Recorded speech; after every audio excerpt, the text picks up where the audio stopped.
some of that debate was Representative Rob Shadoin. He is from Ruston. Rob, thank you very much for being here.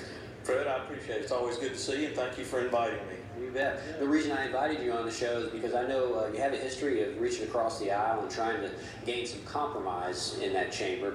We just saw the House Bill 1 brought to the House floor by a Republican. It was supported by Republicans, but you, as a Republican, did not support it. Tell me why. I did not, because the people of Louisiana are more important to me than any partisan ideas that we might have down here, because I see a lot of times in this building, oftentimes we put party and personalities ahead of people and principles, and I think that's backwards.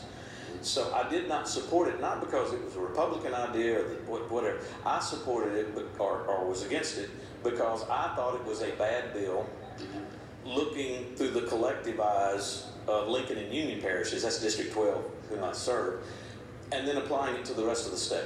So I just thought it was a very ill-advised, irresponsible budget. I know there were some things that went way underfunded.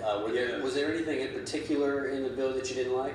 There were. When it came out of the Appropriations Committee Monday, higher education was again on the chopping block to about $23.7 million.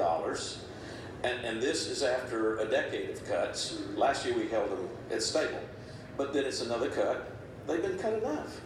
And then to our healthcare facilities. We heard a lot about the public-private hospitals.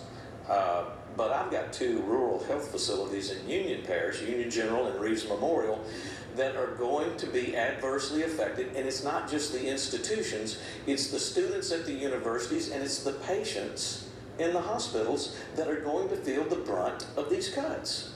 Now, Governor John Bel Edwards said that this was an awful bill, and he doesn't even see this making it to his desk. Even if it does, we don't know that he would sign it. Sounds like he probably wouldn't. Yeah. And he wants the regular session to end soon so that you guys can start another special session so that you can raise the necessary revenue. Are you on board with that? Yeah. We've had 8 sessions in 26 months. 5 of which have been special sessions. So there's nearly nothing special about these extra sessions anymore. I'm in favor of it, given the circumstances where we are today, in that we did not get the people's business done in February like I thought we would.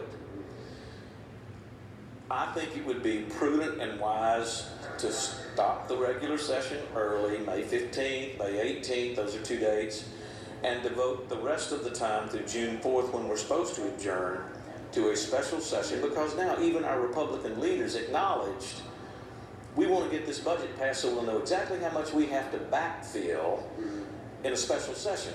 So they are telling us that they need a special session to raise revenue, which flies in the face of what they've been saying for 2 years. We don't have a revenue problem, we got a spending problem.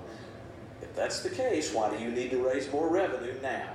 And I think there are still some holdouts on the Republican side saying that we need to at least find out what the revenue is or what we have in our budget before we start taxing people more. What would you say to your colleagues? I think if you study the Revenue Estimating Committee, the history of where we've been, and I've only been here 6 years. Seems like a lot longer than that, Fred. But if you study that, you have a good idea of what needs to be done on a long-range plan, kind of a panoramic view, rather than knee-jerk our way from year to year, waiting to see what's the price of oil going to be, what's federal going to do. There's so many ifs that if we would go ahead and reform the foundation of our budget, like it's been tried in the last 6 sessions devoted to fiscal matters, we wouldn't be here. But we have not shown the collective will or backbone to do something in a long-range way. And our people, whether it's public or private business, they want predictability and stability. Yeah. That's all they're asking from us, and we're not delivering. Really quickly, we're running out of time. What do you think the Senate's going to do with HB 1? You can't do that very quickly, can you? No. I don't think the Senate can fix it. I don't. There's only this much money to go around, no matter whose hands are on it. So the Senate they may move the existing dollars around, but they can't fix it. So I don't know if it's going to get stuck in committee over there. I certainly don't want to be in an advisory capacity to the Senate, but it's still got to go to a committee over there, to the Senate floor. If it makes it to the governor's desk, he said that he does not fear that this will become the people's budget come July 1st. So I don't either. Yeah, we'll see. All right. Thank you, Representative Shadoin. Appreciate your time. There you have it. Stay with us. We'll be right back with more.